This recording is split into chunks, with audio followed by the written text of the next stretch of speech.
Praise lord. మీ అందరికి వందనాలు.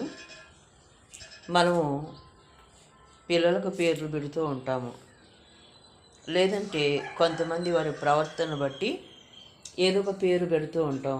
అతను అల్లరి చేస్తున్నాడు అని ఒక పేరు, లేదంటే ఇతను మంచివాడు కాదు అని ఒక పేరు, అతను తొంటరోడు అని ఒక పేరు. ఇలా అతను మంచివాడైతే మంచివాడు అని ఒక పేరు పెడతాం. కానీ దేవుడికి పేరు పెట్టేవాళ్ళు ఉన్నారా?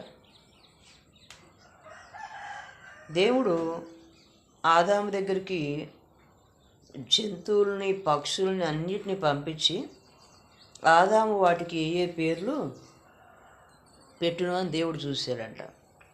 కానీ బైబిల్ గ్రంథంలో ఒక వ్యక్తి దేవుడికి పేరు పెడుతుందండి. ఆయనతో అంటుంది, నువ్వు చూచుచున్న దేవుడు అయ్యా అంటుంది. హాగరు దేవుడికి పేరు పెట్టి అంటుంది, నువ్వు చూచుచున్న దేవుడు అయ్యా అని పేరు పెడుతుంది. Praise the lord.